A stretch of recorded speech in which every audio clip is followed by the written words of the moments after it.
Thank you, Chris. Wow. Thank you. This is one endorsement, really, that I wanted. He's the right guy. Thank you very much, Chris. Appreciate it. Oh, folks, I love you. I'll tell you what. We got to win. You got to get out to vote. I don't want your money. I just want your vote. Just get out.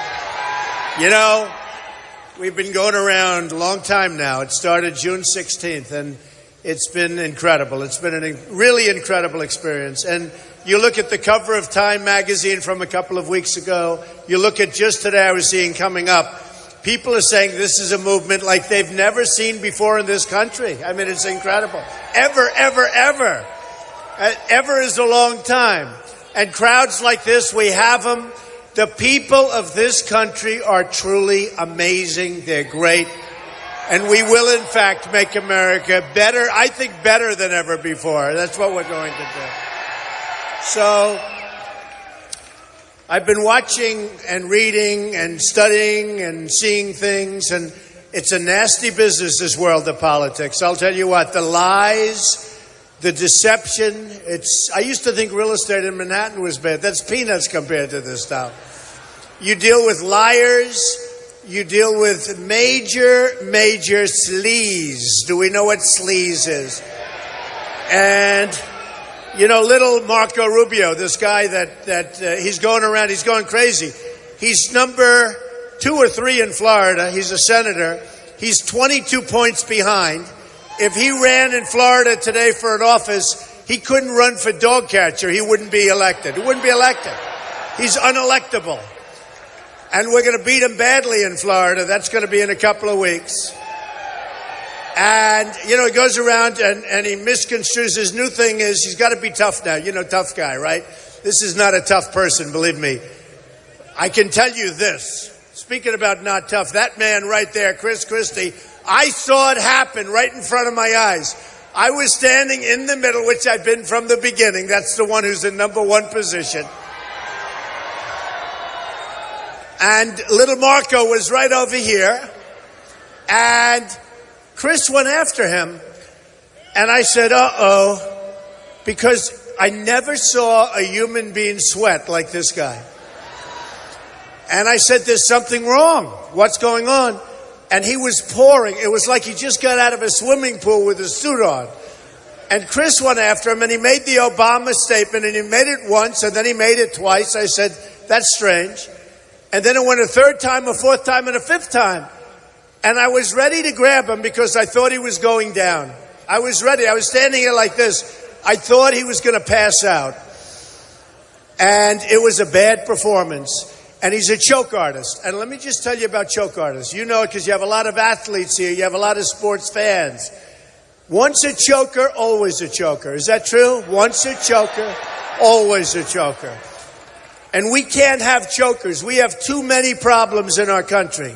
We have problems like you wouldn't believe. Marco goes out. He buys a house for $179,000.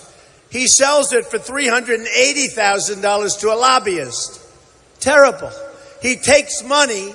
And by the way, the lobbyist was, I think, doing business with Florida, trying to get legislation passed, which is part of the problem we have. We have people that are in office that have deals with everybody. I'm self-funding my campaign. I'm putting up my own money. Nobody's going to tell us what to do. I'm working for you. I'm working for you, folks. Believe me. So I then look at another thing in Marco, credit cards. They say he stole from the Republican Party in Florida. And they went again and again. He said, no. Then they caught him. He said, I made a mistake. I used the wrong credit card. And he put the money back. Now, I can tell you one thing. If Chris Christie was your U.S. attorney then, he gets indicted. Would you say that's right, Chris? He would have been indicted for a lot of different things. But look, we're going to be running against Hillary probably. She's going to get a pass on the emails. Can you believe this? Can you believe it? She's going to get a pass on the emails. And I will tell you, it shouldn't happen. We're getting some good training. You know, I've been now a politician. I hate to say it, but I guess that's what I am. For about 8 months. We've had really great training. I love the debate stuff.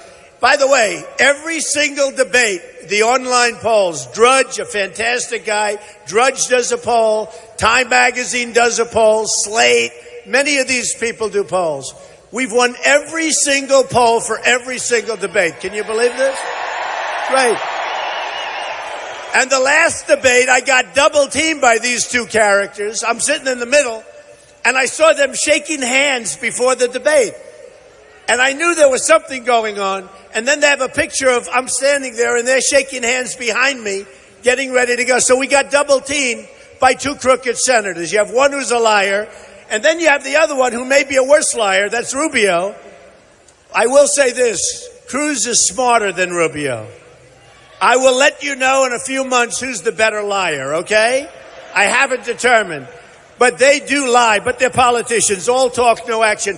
They're never going to get you there, folks. They're never going to get you there. It's not going to happen. So when I came down the escalator at Trump Tower, the press, it was, see all of that back there? We had so many cameras. It was like the Academy Awards. And I came down, I said to my wife, come on, I took a deep breath. I said, we have to do it. We're going to do something that's going to be great. I never knew it was going to happen like this. I never knew this was going to be happening, honestly. I had one of the great writers, one of the great writers called me up, and he said, how does it feel? I said, what? He said, what you've done has never been done before. He said, you've totally you've totally changed politics the way we know it. And it'll be written about, and it doesn't matter whether you win or lose, it'll be written about so favorably for many, many years, forever. And I say, let me tell you, it does matter whether we win or lose. That I can tell you. It does matter. So I've really enjoyed the process. I love the people.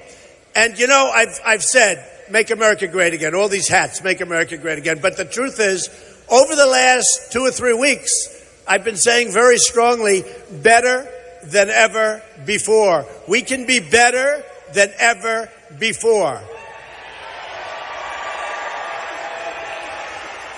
The people in this country are great.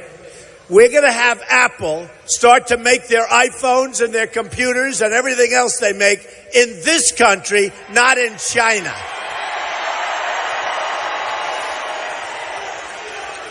We're going to bring our jobs back from China. We're going to bring our jobs back from Japan and Vietnam and India and Mexico.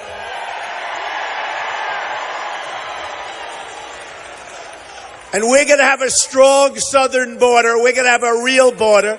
We're going to have a real wall. And who is going to pay for the wall?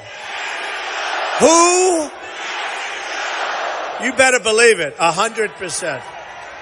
100%. Is that amazing? I mean, it's amazing. It's amazing. They will pay. Now, you saw Vicente Fox, right? He was the past president of Mexico.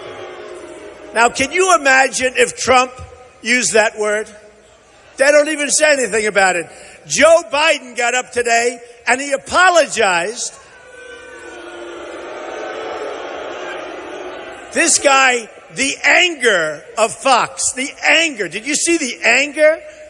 Now, Joe Biden apologized on behalf of the nation. I would like to apologize. Now, he uses the F-bomb, and Biden says nothing. Nobody says anything.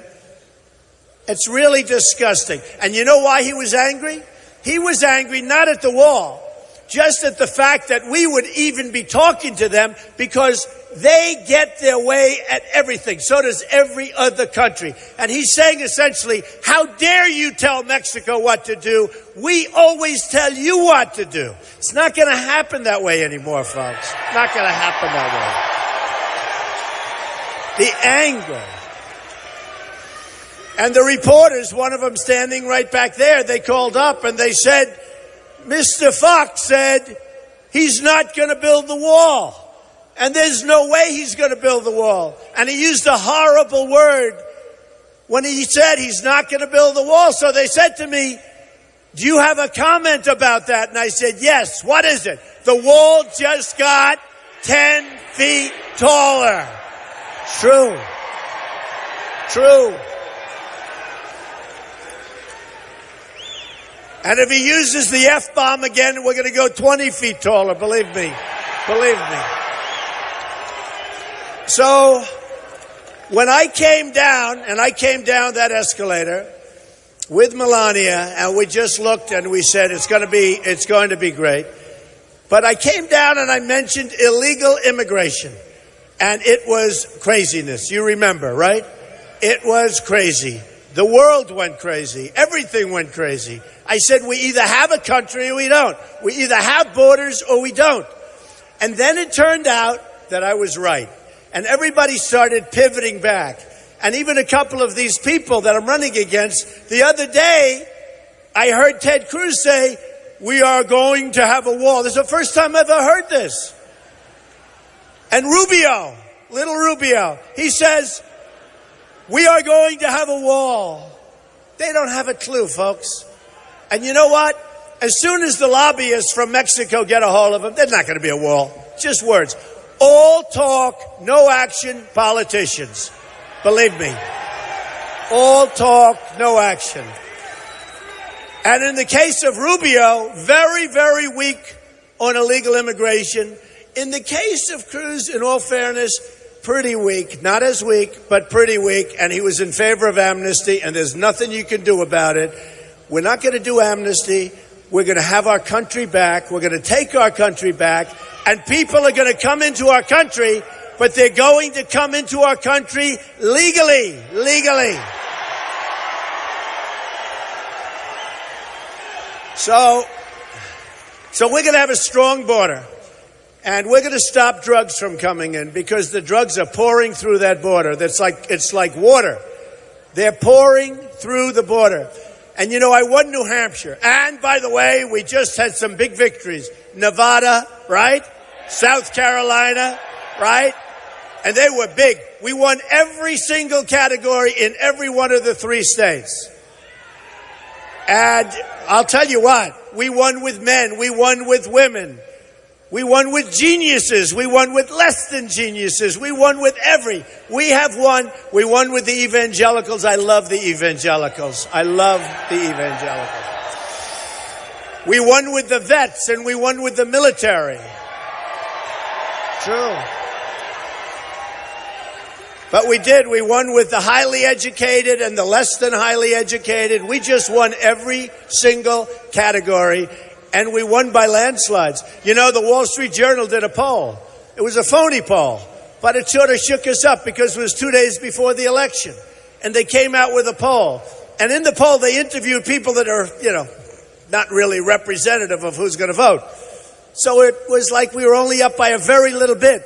Then when the election took place, we blew them away. It was a total landslide, a total, absolute landslide. And by the way, each one got bigger and bigger and bigger. And in Nevada, we were at 46. So somebody said, now you got to remember, when you're at 45 and 46, you're running against, you have 5 people, right? 5. So you have almost half the vote. And then you have these idiots get up and say, well, he's at 45. That means 55% of the people are against him. Well, that's not really what it means. That means if somebody else would drop out, they would accumulate. And instead of Trump winning, they'd accumulate. And Trump would lose 55 to 45. What they don't understand is when they drop out, I get a lot of those votes, but they don't want to say that. They don't want to say it. For instance, when my very dear friend Jeb Bush dropped out, he dropped out. Now, he'll come by and he'll support somebody one of these days.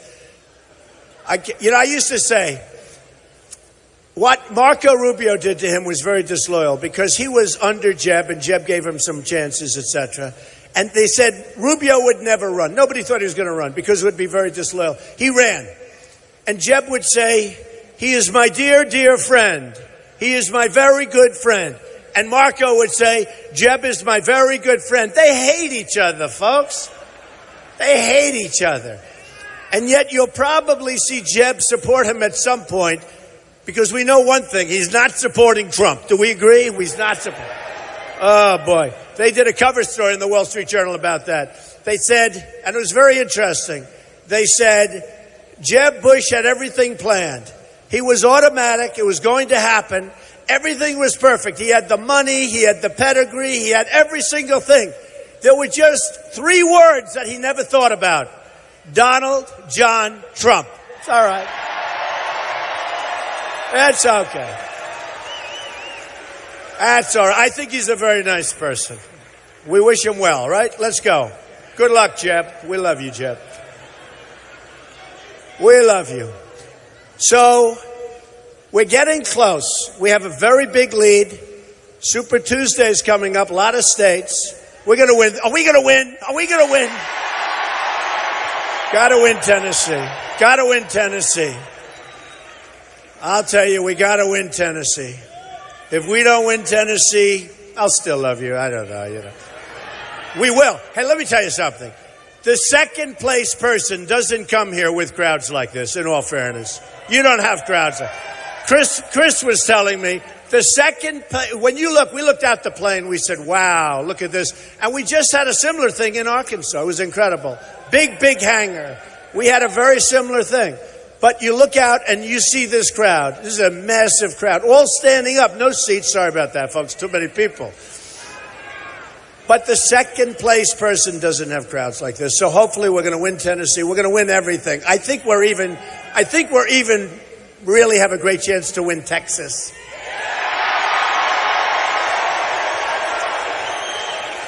I mean, I know we're going to win Florida. In a couple of weeks, we go to Florida. Remember, Tuesday is your day. Tuesday. But I think in a couple of weeks, we go to Florida in a couple of weeks, and we're going to win Florida big league because we're, I think, 22 points up. And that'll be great. And hopefully we can run the table. I mean, just run the table. And a lot of people are saying, these pundits, these guys get paid. They don't know what the hell they're talking about. First of all, they said in June, he will never run. I ran. Then they said he will never sign for May. That's where you sign your life away. I signed. They said, wow. Then they said he will never put in his financials. And by the way, the financials are all about like what you're worth. Tax returns don't mean anything about worth, just so you understand. And you never give a tax return when you're being audited. Do you know I get audited every single year? You tell me that's fair. I have friends of mine that are rich people. They've never been audited. I say, how often do you get audited? Never. They don't even know what the hell I'm talking about. I'm audited every year. But I filed my financials, and they were phenomenal. And believe me, if they weren't phenomenal, you would have heard about it from the press. You would have heard about it. That would have been a big, beautiful, fat story. And built a great company, some of the great assets of the world, very little debt, tremendous cash flow. And I say that only because that's the kind of thinking we need for our country. We owe $19 trillion. We've got to make great deals. We lose with China in trade deficit $500 billion a year. $500 billion. We lose a massive amount of money in deficit with Japan. With Mexico, we lose with everybody, just in case you had any questions. We lose all the time. We don't win. Honestly, we don't win anymore. We don't win at any level. With trade, with military, we can't beat ISIS. Can you imagine telling General George Patton we can't beat ISIS? Now, General Patton would be, right now, and General Douglas MacArthur, they are right now spinning in their grave. They don't get it. This is a thing that knock them out in a week. They don't get it. We're going to knock the hell out of ISIS, okay?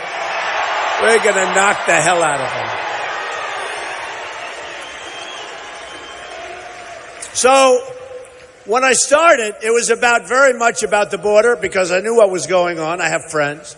And when I won New Hampshire, and by the way, I made a pledge to the people of New Hampshire, They are incredible people, and they're the one that started this thing because they gave me a tremendous victory, far greater than it was supposed to be. I mean, it was a landslide. But I talked to the people, and it was so strange because it's a beautiful state, the most beautiful trees and pastures and roadways going through these incredible settings. And yet their big problem was always heroin. I said, heroin? This just doesn't fit. You know, I could tell you places that it does fit, but I don't want to insult anybody, right? It didn't fit with New Hampshire. And I said to the people, I said, we're going to solve the problem. The drugs are pouring through the southern border. The heroin is coming through. And they have a bigger problem for whatever reason than most. We're going to stop that heroin. We're going to work on getting the addicted to be unaddicted as quickly as possible. But I made a pledge. We're going to stop that heroin from pouring in to this country, but to New Hampshire. We have an obligation to do it, and that's what we're going to do. So when I first started, I talked about the border. I talked about trade. I'm really good at trade, and I'm really good at jobs, by the way. I will be the greatest jobs president that God ever created. That I can tell you. The greatest. That was sort of easy. When they do the polls, they do polls. And in the polls with the economy, I'm always double and triple and quadruple what others are with jobs, with the economy, with ISIS, by the way, with military, with the border. I mean, I'm not talking about like where somebody's at 20 and I'm at 22. I'm talking where they're at 9 and I'm at 70. That's a big difference. With leadership way above everybody else, way, way, way above. So every single category, and I think a lot of it morphed in to the fact that I'm the strongest on the border. Sheriff Joe Arpaio from Arizona. No games, right? You know what they call him? No Games Joe. He doesn't play games. Do we agree? This is, right? Sheriff Joe. He endorsed me last week. Now, when you know that Sheriff Joe is endorsing you, you are the toughest on the borders. There's no doubt about that. So when it began, it was about the borders. It was about trade and all of that. And then we had the attack, and it was a horrible attack all over the world. In Paris, where 130 people were killed. Many, many people dying right now in the hospital, horribly hurt. And by the way, speaking of that, I will protect your Second Amendment 100%, okay?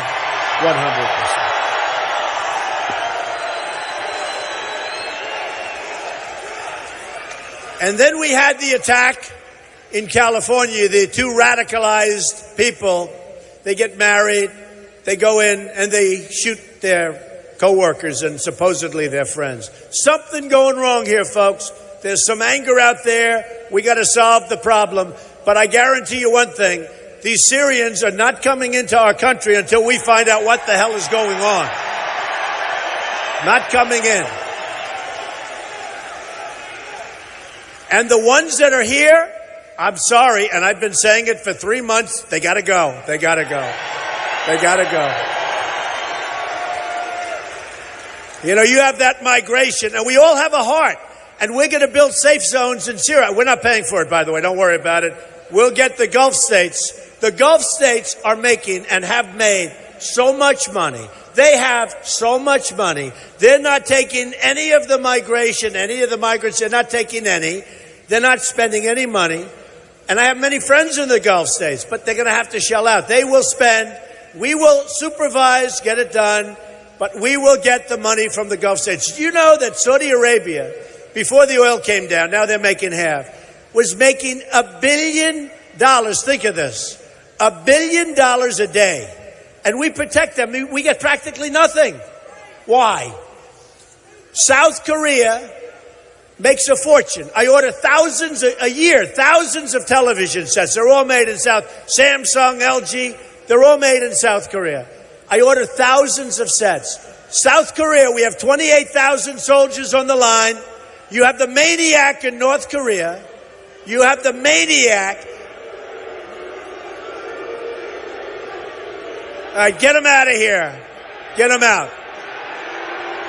Get him out.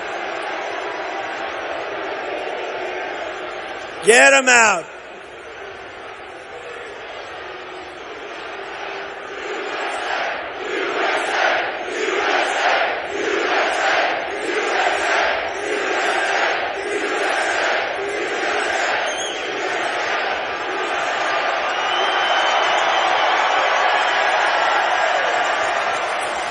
Unbelievable, right? Unbelievable. It's one wise guy, and tomorrow the press will say, oh, there was a protest. Unbelievable. You know, we've got 15,000 people here today.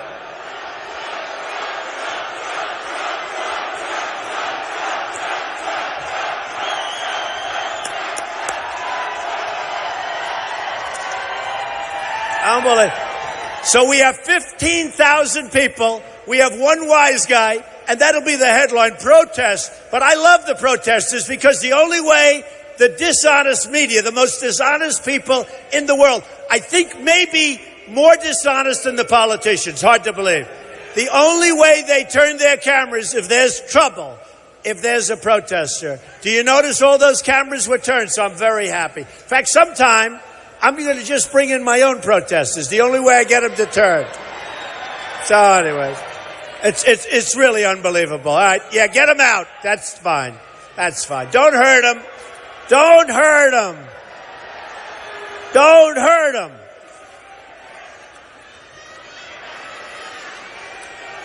So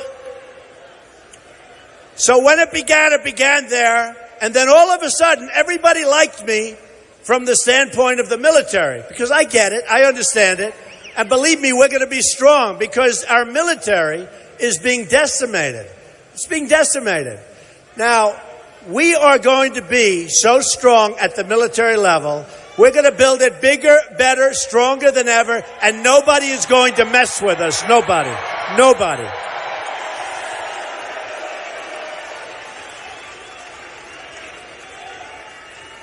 And by the way, just as a little adjunct, which is very important, because, you know, we talk about the American dream, and without education, there is no real good chance at the American dream.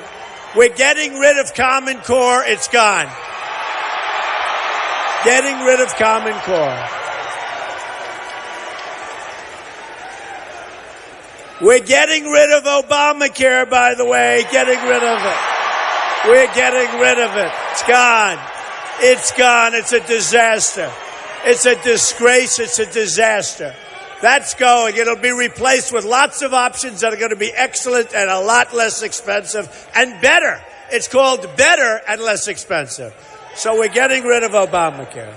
But what happened is people came up and they all of a sudden started saying Trump is the right one for basically its security. And every poll showed it. Where I did the worst in the polls, I hate to say, do you know where I did the worst? My personality. Who cares, right? Who cares? And I'll tell you what, I'm a nicer person, so I really think I am. I'm a nicer person than the people that I'm on the dais with. I really believe that. I want to take care of people. You know, we're all in this together. I'm a messenger, that's all I am. We're all in this together.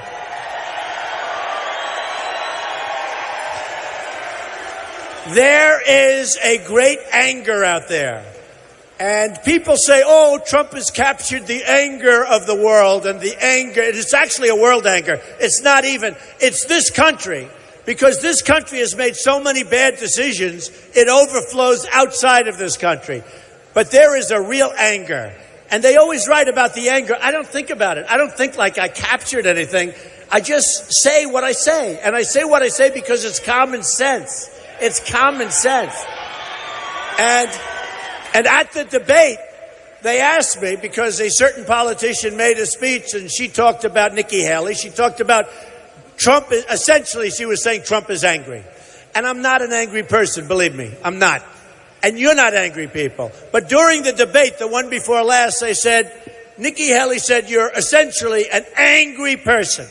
And I was supposed to say, oh, no, I'm not. I love the way things are going. The country's going to hell. The Iran deal is just wonderful. We give them $150 billion for nothing, right? We're all thrilled. Sergeant Bergdorf, wonderful deal. We get a dirty, rotten traitor. They get 5 killers that they've wanted forever, right? 5 people died going after Sergeant Bergdorf. And then we're supposed to say we're thrilled with the way our country's run, right? Our country is in trouble. Our jobs are a disaster. Our real number is 25%, not 5%. When you look for a job and can't get it, You quit, you look, you go home, you stay home with your wife or your husband. You no longer look. And you know what? Statistically, they think you're employed. We have a real problem. Our jobs have been taken from us. They've been taken by China and so many other countries. They've been taken by everybody. Last week, you read about it, Carrier. They make air conditioners. I buy air conditioners from Carrier, no longer. They're moving to Mexico, like so many other people. So here's the story, folks, and I tell this story. I want to be smart. We have to be smart. I like free trade, but it has to be fair trade. It has to be smart trade. But the only thing you can do is one thing. I saw the pictures, probably a cell phone camera, where this executive is saying, sorry, folks, your jobs are gone. A lot of jobs. What was it, 1,400 jobs, I think. 1,400 jobs. And by the way, United Technologies also is closing up some stuff, moving to Mexico. So here's what we do. I'm a free trader. You know, I get a lot of heat. He is not conservative. He is not. Folks, I call myself common sense conservative, you know? Common sense conservative. Because, you know, a conservative would never do what I'm going to say. And they'll say, he cannot be a conservative if he does what he says. Okay. People are taking our jobs. They're moving out of our country. Pfizer is leaving, going to Ireland. Many, we have corporate inversion. We have billions of dollars and trillions of dollars outside. We can't get it back because the politicians can't move. The Democrats want it back. The Republicans want it back. They can't make a deal because they have no leadership, right? So here's what we're going to do with Carrier, and here's what we're going to do with a lot of other countries. We have to do it. Look, I went to the great Wharton School of Finance. I was very good. I was a good student and all that stuff. But you don't have to go to Wharton. You don't have to go to high school to understand this. So we're leaving Carrier. We're leaving and we're going to Mexico, right? How is that good for us? They're going to make air conditioners and sell them to our country. How is it good? So here's what happens. Very simple. We have the greatest business people in the world in our country. I'll use them, but this is too simple. I want to do it myself, even though it's very unpresidential. I think it's very unpresidential for me to be calling the head of Carrier about air conditioners. Do you agree? But I'm going to do it anyway. Okay, I'll be unpresidential. And I'm going to say, look, here's the story. I hope you enjoy your new factory in Mexico. I hope it looks beautiful and you're very happy. But just so you understand, if you move to Mexico, you leave the United States, you let down those 1,400 great people who I saw in that video, and they are devastated. We are going to charge you a 35% tax for every air conditioner you sell that comes across the border. It's the only solution. You know, a lot of people say, I'm giving a big tax cut and all of that, but that's not going to stop these companies from moving. It's more to it than that. So I'm going to say that. And here's what's going to happen. I am not taking money from the lobbyists and from the special interests and the donors. Everybody else, if you put like little Rubio up there and he's president, they'll say, Mr. President, in between is sweating. Hey, can you imagine Rubio negotiating with Putin and he walks into the room and he's pouring sweat and Putin looks at him and says, man, what's wrong with that guy?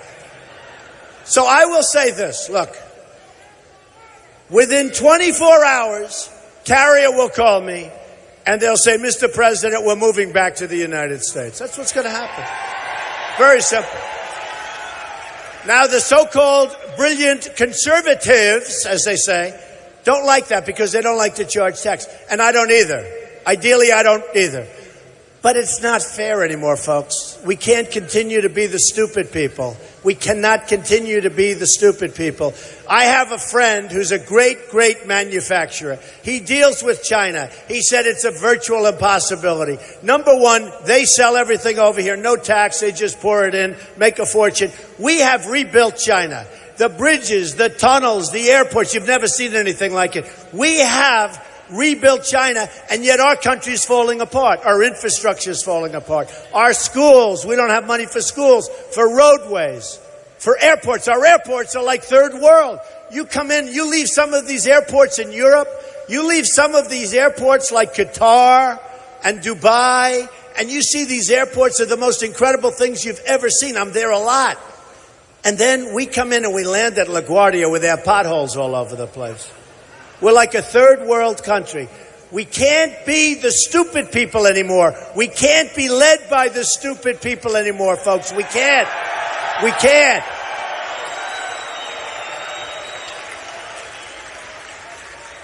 So Kerry is going to move back. Ford, it's the same thing. 2 years ago, they announced $2.5 billion. I would tell them there's just no way. We don't want their cars. Just keep your cars. I want those plants to be built in Michigan or here or wherever the hell they want to build them, as long as it's in the United States. We want people to build in this country. We want jobs in this country.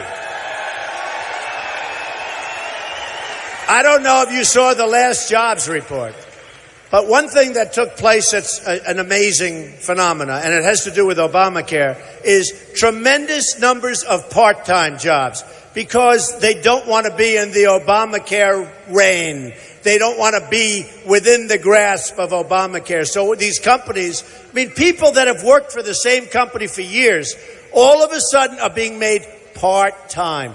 Not going to happen, folks. It's not going to happen. The other thing is the quality of the job is the lowest we've ever had. The jobs are bad because the good jobs are all going to different countries. We have the bad jobs, and they say it.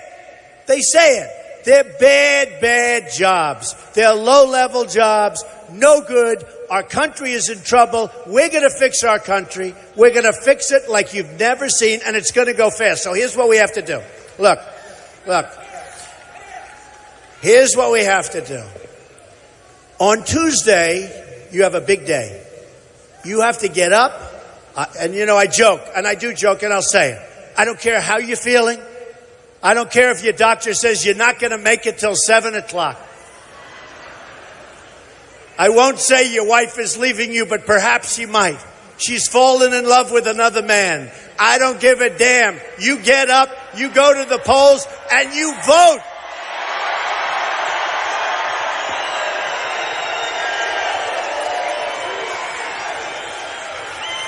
No, I really mean it. So important. And we have a real opportunity because we really do have the potential to have this country be greater than ever before. But if we have Hillary, I was just watching Hillary on television. It's a nightmare. It's a nightmare. And I'll tell you what was very interesting. In South Carolina, we had like 400 and some odd thousand people vote in the last cycle 4 years ago, and fewer before that. And we were almost at 800,000 people a few weeks ago when I won. The number of and they were talking about it. The number of voters has like doubled, more than doubled. And I'm taking from the Democrats, I'm taking from the independents, we're taking, because the Republicans do have a structural disadvantage. It's harder to win as a Republican. I hate to tell you that. We have states that if I get the nomination, we're going to win Michigan. We're going to win Pennsylvania. We're going to win Ohio. We're going to win Florida. We're going to win Florida. We have a chance to win New York. I mean, if we win New York, it's over, and no Republican can even think about it. So it's so important. But what they're doing, and what they were just talking about, they're saying the Republicans have gone way, way, way up. I mean, like from 400 and some odd thousand to 800 and some odd thousand. And that's just from the last cycle. And it's gone. And by the way, it was just going nowhere. But even the ratings, we got for that last debate, like almost 16 million people. And the last time they had about 3 million people. Now, you know that I did that. Nobody else did it. I did it, right? I just wonder, what would those ratings be on the debates if I wasn't there? I will tell you, it would not be a pretty picture. So the last cycle, I think they had about 3 million or 3.5, and we had almost 16 million people. So it's an amazing thing that's happening. We have got a different Republican Party. We've got a Republican Party, but a lot of outsiders are coming in because they like what I say. And we're going to get a lot of people coming in, and we don't care where they're coming from. We have to win, right? We're going to get independents. We're going to get Democrats. Remember the term? Reagan Democrats. Remember all the Democrats that Reagan got? And you know what? If you don't get them, you're really not going to win, folks. One of the other things that happened in Nevada, they did the polls, and who won with Hispanics? Donald Trump won with Hispanics. Okay, big league, big league. We're going to do great with Hispanics, and we're going to do great with African Americans. The polls are showing great. One of the polls, the Republicans get 5% African American, which is terrible. One of the polls showed 25%. 25%. And one of the announcers said, well, I'll tell you what, if Donald Trump gets 25% of the African American vote, this election is over. The Republicans win immediately. It's true. It's true.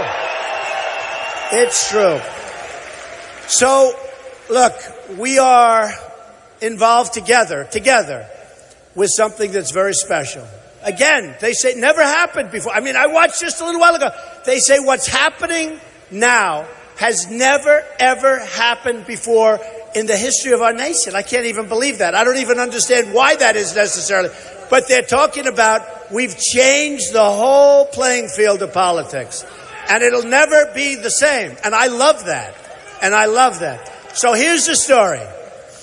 Tuesday, go out and vote. Big, strong vote.